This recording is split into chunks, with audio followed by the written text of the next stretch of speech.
Hi all, today I want to cover some of the accessories that installers use every day.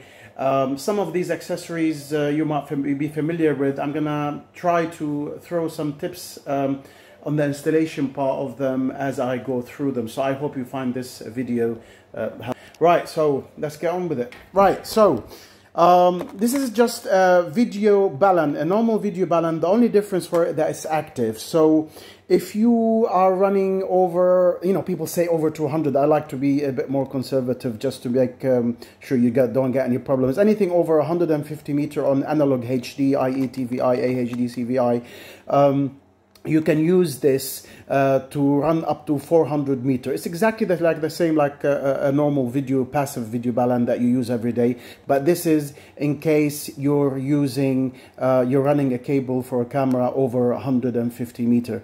Now, I don't have to tell you, when you're running such a long distances, it doesn't matter what video Ballon you're using. If the cable is not very good or a bad cable, you're going to have a problem with the signal. So when you're running these long distances, make sure that it's a good copper cable that you're using for this particular camera. So that's an active video Ballon for over 150 meter run. Remember guys, you still need to power separate. This is only for the video, so the power has to be local or within 30 or 40 meter for that camera. It doesn't it's not okay to, it's not going to give you the power for that long distance also. Okay, so the second one is a video Ballon Isolator. Now this is when you are having interference, running Cat5 cable, and you're having interference on a TVI or analog HD camera. This will eliminate or reduce the interference that you are getting on that particular camera. So again, please, prevention for interference is better than actually using this video Ballon, or it will improve the video Ballon's performance. So if you're running cables next to mains power, or you're putting the camera on anything metal, obviously you need to avoid doing that, because that will create the interference. So prevention is better. So before you use the video Ballon, make sure that you're not running the video cable next to mains power or the camera mounted on something metal. Having done that and it's still getting interference, this video Ballon on Cat5 will help you reduce it if it's really bad, or eliminate it if it's not very strong. So use that. It's a very important point to know that when you're using a video Ballon isolator, or any isolator for that matter, it will reduce it. So don't think that if you're using a video Ballon and the interference didn't go completely, if it was bad, that it didn't work. So it depends on the severity of the interference. Okay, this is exactly the same, but if you're using a coax cable. So whatever applies for this applies for that if you're using coax. That's for Cat5, that's for coax. An isolator, exactly what I said here, applies to the BNC if you're running coax. Okay, so another accessory that I want to cover that some people know, not a lot of people know about it. You're going to a site, you need to put an IP camera, or upgrading the system to IP. Only one camera, you can't run a Cat5 cable to it, and it's an IP camera, an IP system that you're upgrading to. Absolutely no way to run a cable. You've got a coax cable in place. You can actually use this converter that allows you to plug in an IP camera into a coax cable. It's a converter, allow you to use the coax cable for an IP camera. It's exactly what it says. Again, like anything, when you're using a converter, if you run a cable, if you can absolutely run a cable, it's always better. But if you can't use this, I don't want people just stopping to run Cat5 cable and ordering these, because that's not the point of this product. This product is to, when it's absolutely necessary. It's pretty straightforward. You run the coax cable in each side, and you've got in and out from the video Ballon to the camera and to the MVR. So that's an IP they call it IP extender, but it's actually allows you to use an IP over coax. PoE extender. This is the PoE extender. The PoE extender is actually where you are running an IP camera and it's over 80 meter. Again, people say 100, I say 80, just to be on the safe side. It's in and out, allows you to go IP over 80 meter. This is quite handy if you've got long run cable for IP cameras. So over 80 meter, in and out. You don't need to power the camera. But guys, remember, if you're using a PoE extender for long run IP cameras, you can't use the PoE on the NVR anymore. So you have to power through a PoE switch that particular camera. A lot of people don't know that, to be honest, and they use one of those, plug it into the back of the NVR, and they think that, you know, something's not right, or this is not working, or they waste the day trying to find what the problem is. If you're using a PoE extender, you can't power PoE anymore, so you need to use a PoE switch for that particular camera.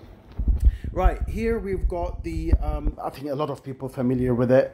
If you're using HDMI cable over 10 meter. Now, some people find 15 meter HDMI cable between the DVR and the screen. I mean, we've tried it, we've done it so many times, and 15 meters sometimes works, sometimes doesn't, depending on the HDMI cable and the screen you're plugging it in, or the output from the DVR. So what we've decided is not to sell any more 15 meter HDMI cable, because sometimes it works, sometimes it doesn't. Sometimes it works for a while, and then it stops. So to standardize it, up to 10 meter you can use a HDMI cable. Over 10 meter, use the HDMI, HDMI over Cat5. So it's pretty straightforward, in and out. For the Cat5, in between the screen and the DVR, up to 50 meter. You have two models. This is up to 50 meter. You can also get up to 120 meters. So you run a Cat5 between the DVR and the screen, and you can use this converter for HDMI as an HDMI cable. Very good, very handy, and they work very well. Just a small tip also, if this is 1080p, which it is, for example, sometimes you plug it in and then no picture comes up on the screen. If your screen is 4K, in some cases you have to downgrade the settings on the screen. Give us a ring, we'll tell you how. But please don't think that the HDMI converter is not working. Sometimes you have to change the setting of the output of the DVR and the screen to match the converter for the picture to come up. So this is very important because a lot of people use there's TVs now, you know, so when it comes to TVs, it can be a bit tricky. It's not tricky if you know, you just need to match the setting between the screen and the DVR and obviously the 1080p converter. That's a big tip. People call us actually a lot and say it's not working, and then we tell them, and then they know how. Okay, so that's something to remember. Right, the next thing also, again, people find it very helpful. You go into a site, it's a coax camera, and you're replacing the camera, or, sorry, you're adding another camera next to it. You can't run a cable. You can run two cameras over one coax cable. So that's the existing cable. This is the two cameras, and you run a second camera next to it over the same coax cable, because you can't run a new cable. Again, remember, guys, this is only the video. The power, you still need to power the camera, but just power it from the same 12 volt of the first camera, which is already there. Okay, so that's not a problem. If I can just put it here, right, coax cable in between, and then you've got two cameras coming out on over coax cable. You also get this in 4 channels, so you can run 4 cameras over one coax cable. Okay, but again, guys, don't use this as an alternative to not to run cables. Okay, this is only, you know, in converters in general, doesn't mean you get a bad picture, but the signal will get a little bit weaker. You might not see it in your own eye that it's going weaker, but always run a new cable if you can run a cable. Only use this if you absolutely have to, because you can't run a cable. I'm gonna leave this on the last product. I thought I'll leave it on a light note. This is a TP-Link. A lot of people know about it, very few don't. But if you can't run a cable between Cat5, between the router and the DVR, and even if you can, to be honest, but it's quite long, people find it a lot handy. It does actually work. It basically sends the signal of the broadband over the electricity. You plug one next to the router, one next to the DVR, and to the power sockets, and then out from each of them to the DVR and to the router, and you've got the DVR now connected to the network, so you don't have to run a cable. So if you can't run a cable, or it's a long run, especially people who put DVRs in the loft and the router down in the sitting room, they have to drill out and stuff like this. They found that very helpful. It works very well. One tip on this product is that the power has to be on the same circuit. So with where the router is and where the DVR is, it has to be on the same circuit of the premises, otherwise it won't work. So this is just a general view on some of the accessories that you guys might find helpful. So just directly exactly what it does, and I hope that you found that helpful. Thanks very much.